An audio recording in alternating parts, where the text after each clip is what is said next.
Hidhi haaromsaa guddicha Itoophiyaa eenyummaa waloo fi aasaa tokkummaa injifannoo dhugaa ol ka'iinsa Itoophiyaa bu'uuresseedha jedhan obbo Awwaluu Abdii.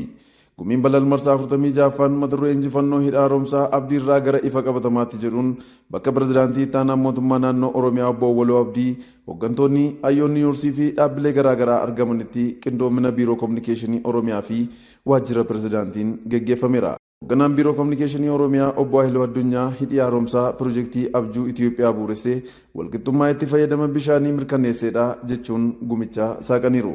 Gumiin balal ajandaalee gurguddoo naannoo fi biyyaalessaa ta'anii fi xiyyeeffannoo olaanaa qaban irratti hayyoota hirmaachisuun ijaarsa biyyaaf gumaacha taasisaa kan jirudha.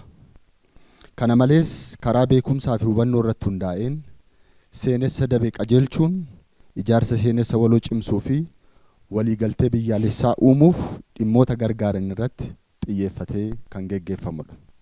Gumiin balal marsaan 46ffaa kanaanis qaama injifannoo olaanaa biyya keenyaa kan ta'e ijaarsa hidha haaromsaa guddicha Itoophiyaa asxaa ashaaraa dhaloota haaraa irratti kan fuulleeffatedha. Hidhi haaromsaa piroojeektii humna abjuu Itoophiyaa bu'uuressa ol ka'iinsa Itoophiyaa jalqabsiise daandii seenessa haaraa itti fayyadama bishaan gaanfa Afrikaa kan sirreesse walqixxummaas kan mirkaneessedha. Piroojeektii ilaalcha hin danda'amu jijjiiree Afrikaa galma haaraaf boocee dhugaa eenyummaa Itoophiyaatii ibsanii hidhi haaromsaa cichoomina hooggansaa fi hirmaannaa uummataan galma kanaaf ga'uu danda'eeras jedhan. Kana malees piroojeektii seenessa hin danda'amuu geeddaree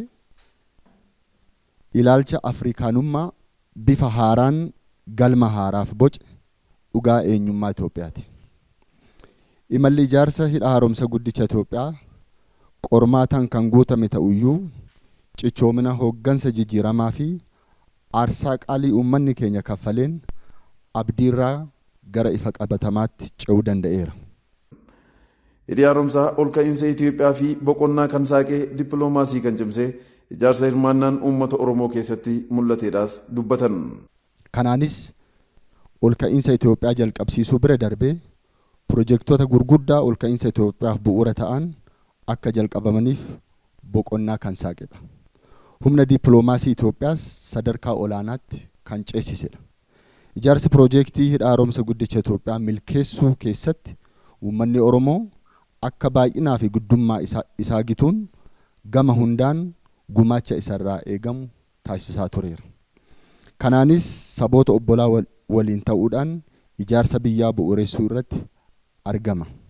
Gumii balal marsaa 46ffaa kanaan haasaa saaqiinsaa akka nu taasisaniif kabajamoo pirezidaantii itti aanaa mootummaa naannoo Oromiyaa obbo Awwaluu Abdii gara waltajjiitti akka na simattan kabajaan isin gaafadha. Gara waltajjiitti na affeera.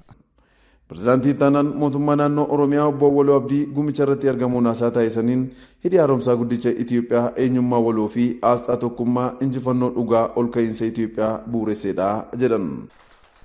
Hidhi haaromsi guddicha Itoophiyaa eenyummaa walootii fi aasxaa tokkummaa injifannoo dhugaa ol ka'iinsa Itoophiyaa bu'uuresseedha.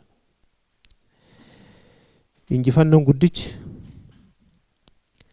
dhugaa Itoophiyaa sadarkaa idil addunyaatti ol kaase kun wareegama qaalii lukkuu hanga lubbuutti dhaloonni kun kaffaleen kan galmaa'edha. Ijaarsichis cooba dafqaa dhiigaa fi imimmaanii akkasumas eenyummaa uummattootaan kan ijaarame ta'uu eeranii dippiloomaasii cimaan kan shirrii itti injifatameedhaas jedhan.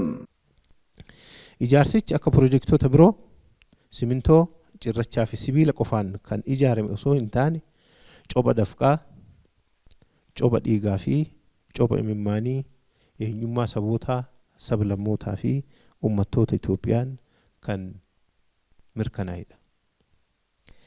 Kana malees cichoomina dippiloomaasii olaanaa sadarkaa idil addunyaatiin hojjetameen dhugaaf ragaan qabannee mormii shiraan guutame itti injifanneedha. Sirna siyaasaa seenaa bishaan gaanfa Afrikaa kan jijjiire ta'uu eeranii hawwii abbootaa fi abjuu dhalootaas injifannoo dhugoomsee ta'uu dubbataniiru. Piroojeektichi xumuruu danda'uun keenya sirna siyaasaa seenaa bishaanii kana keessa ture. Keessattuu gaanfa Afrikaa guutumatti kan jijjiiredha. Injifannoon kun hawwii abbootaa fi abjuu dhalootaa kan dhugoomsedha. Ijaarsichaa fi kitaabni kan barraa'e ta'uu himanii Oromiyaa ijaaraa Itoophiyaa utubaa gaanfa Afrikaa tasgabbeessaa ajandaa keenya hidha haaromsaarraa gara ulaa galaanaatti taasifnaa himaniiru. Seenaa qabnu barreeffamicha seenaas dhugaas ijaarrachaa Oromiyaa ijaaraa Itoophiyaa utubaa gaanfa Afrikaa tasgabbeessuu keessatti gahee keenya ammas kan itti fufnu ta'uu isaa carraa kanaan kaasuuf. Amma ajandaan keenya guddicha hidha haaromsaa irraa gara ulaa galaanaatti ceesifneera. Sanadni qorannoosii karaa obbo Dabalaa Fiixumaa dhiyaate irratti mari'atameera.